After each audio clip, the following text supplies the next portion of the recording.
Sir புகழ்ந்துட்டாரு. என்ன அப்படின்னா, எனக்கு இந்த எடுபிகேஷன் அப்படின்றது ரொம்ப பிடிக்கும். ஏன் அப்படின்னா, இங்க இருக்கிறவங்களுக்கு வந்து என்னை பத்தி யாருன்னு தெரியாது. ஒரு 30 செகண்ட்ல இருந்து ஒரு நிமிஷத்துக்குள்ள என்னுடைய கேரக்டர் இல்லைன்னா இங்க யார் சீஃப் கெஸ்டா வராங்களோ அவங்களுடைய மொத்த கெப்பாசிட்டி கேரக்டர் எல்லாத்தையுமே சொல்லக்கூடியது வந்து அந்த எடுபிகேஷன் தான். நீங்க எந்த ஒரு பெரிய பெரிய ஈவெண்ட் எடுத்தாலும் வந்து பாத்தீங்க அப்படின்னா, அது ஒரு ரஜினியே இருக்காருன்னு வச்சுக்கோங்களேன். ரஜினி மேடைக்கு வர்றதப்போ விசிலை விட அந்த ரஜினிக்கு எடுபிகேஷன் பண்ணுவாங்க இல்லைங்களா, அதுக்கு தான் விசில் அதிகமா இருக்கும். ஸோ அந்த மாதிரி வந்து மிக அழகா, ஏன்னா இவங்களுக்கு எடுபிகேஷன் பண்ணும்போது நான் இல்லை, முதல்ல வந்து நான் காலதாமதமாக வந்திருக்கேன், என்னை மன்னிச்சிருங்க. ஸோ என்னை வந்து ரொம்ப அழகா வந்து எடுபிகேஷன் பண்ணாரு. அந்த குவாலிட்டியே வந்து எனக்கு ரொம்ப பிடிச்சது. அது அப்புறம் வந்து பார்த்தீங்க அப்படின்னா, தருமபுரியில் ஒரு ஈவெண்ட் நடத்துறதே மிகப்பெரிய கஷ்டம் எனக்கு தெரியும். ஆனால் இங்கே 30 நாள் 29 நாளுங்களா, 29 நாள் தொடர்ந்து ஒரு விழாவை நடத்துறதுன்றது ஒரு சாதாரண விஷயம் இல்லை. அதை நடத்திட்டு இருக்கக்கூடிய தருமபுரி பில்லர்ஸ்ல இருக்கக்கூடிய அனைத்து பில்லர்ஸுக்குமே நான் வந்து நன்றி தெரிவிச்சுக்கிறேன். ஸோ எல்லாம் ஒரு கமர்ஷியலாக இருந்தாலும் நிறைய பேர் வருவாங்க. பட் இங்கே ஒரு தமிழ் கலாச்சாரம் சார்ந்த விஷயத்துக்கு இவ்வளோ பேர், அதுவும் டெய்லி வர்றதா மேட்டர். இங்கே 10 பேருக்கா 20 பேருக்கான்றது விஷயம் இல்லை. இதை 29 நாள் நடத்தி அத்தனை பேரை இங்கே வர வைக்கிறாங்க பார்த்தீங்களா, இவங்களுக்கு வந்து நான் மிகப்பெரிய ஒரு நன்றி சொல்லிக்கிறேன். இந்த மேடையை வந்து எனக்கு வாய்ப்பு கொடுத்ததுக்கும் இந்தியன் பில்லர்ஸுக்கு தான் நான் நன்றி சொல்லிக்கிறேன். ஸோ என்னை பற்றி எல்லாருமே சார் சொல்லிட்டாரு. நான் நிறைய வந்து சொன்ன மாதிரி வந்து ஒரு லாஸ்ட் ஒரு 2 வருஷமா சட்ட விழிப்புணர்வு கொடுத்துட்டு இருக்கிறேன். முதல்ல வந்து மக்களுக்கு தேவையான சட்டத்தை வந்து சொல்லிட்டு இருந்தேன். டெய்லி நடக்கக்கூடிய விஷயத்த வந்து மக்களுக்கு சொல்லிட்டு இருந்தேன். ஸோ அது வந்து மக்களுக்கு எந்த ஒரு பயன் இல்லை, ஒரு இடத்துல கொலை நடக்குது, ஸோ அந்த செக்ஷனை சொல்லி மக்களுக்கு என்ன பயன்னு சொல்லிட்டு தான் லீகல் அவேர்னஸ் அப்படின்னு சொல்லிட்டு இதில் அந்த லோகோவில் மென்ஷன் பண்ணியிருப்பாங்க. ஒருத்தங்களுக்கு வந்து பிரச்சனை வர்றதுக்கு முன்னாடி எப்படி அதை ஃபேஸ் பண்றது, எப்படி இருந்தா ஒரு பிரச்சனைகள் வராது, அந்த மாதிரி விஷயங்கள் மட்டும் இப்போ நான் கொண்டு போயிட்டு இருக்கேன் என்னுடைய சேனல் விஷயமா. ஸோ ஃபீல்டு ஒர்க்காக இறங்கி நான் வந்து எல்லா மேக்ஸிமம் வந்து தருமபுரிலாம் தமிழ்நாட்டில் எல்லா டிஸ்ட்ரிக்ட்லையுமே ட்ராவல் பண்ணியிருக்கேன். நம்ம தருமபுரியில் வந்து ஹெல்மெட் அணிகிறது வந்து ரொம்ப கம்மி, ரொம்ப குறைவு, ரொம்ப ரொம்ப ரொம்ப குறைவு. ஸோ அதனால் வந்து நான் போலீஸ்கிட்ட பேசும்போதும் சொன்னாங்க, அருமையாக ஒரு வசனம் சொன்னாங்க. சார் ஒரு 4 பேருக்கு ஃபைன் போட்டால் பயப்படுவாங்கல்லன்னு சொன்னதுக்கு அவங்க ஒரு ஹியூமானிட்டியாக ஒரு பதில் சொன்னாங்க. சார் இங்கே வருமானமே ஒரு நாளைக்கு 400லேருந்து 500 தான் சார், அவங்களுக்கு 1000 ரூபாய் போட்டால் அது எங்களுக்கு அது மன கஷ்டமாக இருக்குன்னு சொன்னாங்க.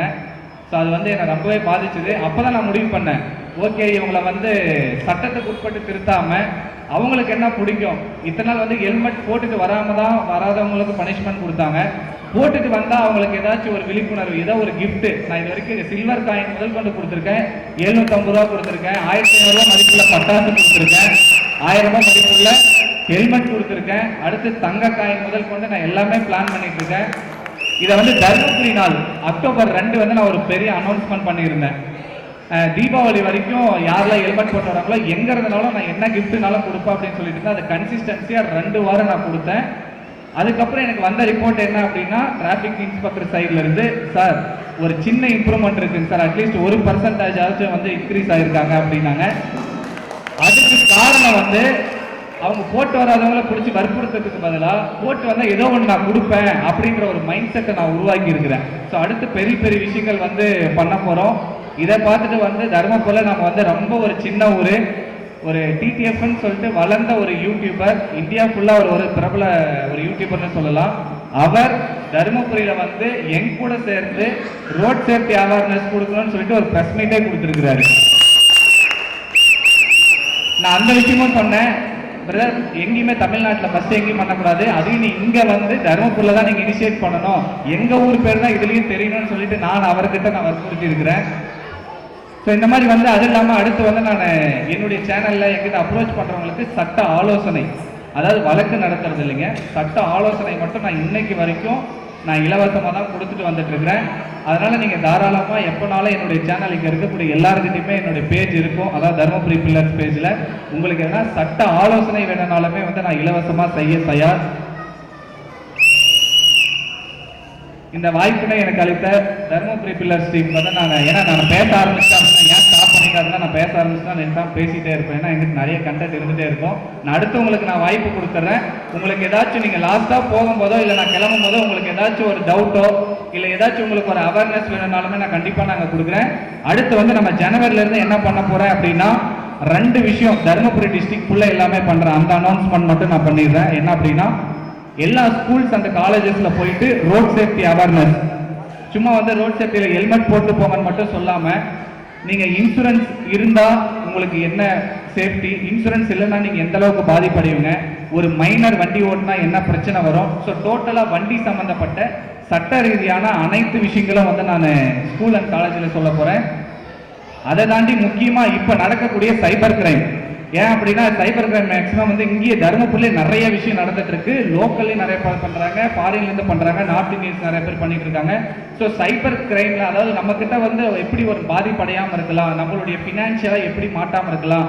இப்போ அது இல்லாமல் பார்த்தீங்க அப்படின்னா நம்ம வீட்டில் இருக்கக்கூடிய லேடிஸுடைய ஃபோட்டோஸை எடுத்து நிறைய கிரைம் நடந்துட்டு இருக்கு. தருமபுரிலேயே ரிஜிஸ்டர்டு கிரைமே நிறைய இருக்கு. ஸோ எப்படி நம்மளுடைய ப்ரொஃபைல் ஃபோட்டோ முதல் கொண்டு நம்ம எப்படி சேஃப்டியாக வச்சுக்கிறது, இல்லை இன்கேஸ் வந்து நம்மளை ஒரு த்ரெட்னிங் பண்ணால் எப்படி ஹேண்டில் பண்ணுறது, இந்த 2 விஷயத்த தருமபுரி டிஸ்ட்ரிக்ட்ல இருக்கக்கூடிய அனைத்து காலேஜ் அண்ட் ஸ்கூலில் பண்ண போகிறேன். ஃபர்ஸ்ட் வந்து விஜய் வித்யாலயாவில் ஜான்வரி வந்த உடனே அவங்க அப்பாயின்மெண்ட் அவங்க கேட்டிருக்கிறாங்க. விஜய் வித்யா ஸ்கூல்ல காலேஜில் ஃபர்ஸ்ட் நான் பண்ண போகிறேன். ஸோ அதனை தொடர்ந்து தருமபுரி டிஸ்ட்ரிக்ட்ல இருக்கக்கூடிய எல்லாருக்குமே வந்து இந்த விழிப்புணர்வை கொடுக்கணும் அப்படின்ட்டு. ஏன் அப்படின்னா சைபர் கிரைமை பொறுத்த வரைக்கும் நடந்ததுக்கு அப்புறம் ஒன்றுமே நம்ம பண்ண முடியாது. Prevention is better than cure. So cyber crime நடக்காமல் இருக்க நம்ம எந்தெந்த வகையில் இருக்கணும் அப்படின்ற ஒரு விழிப்புணர்வை தருமபுரி டிஸ்ட்ரிக்ட்குள்ளே கொடுக்கணும் அப்படின்றது என்னுடைய ஆசை. ஸோ இதனை தொடர்ந்து நான் நியூ இயருக்கு அப்புறம் இதை நான் பண்ண போகிறேன். எனக்கு வாய்ப்பளித்த அனைவருக்கும் நன்றி.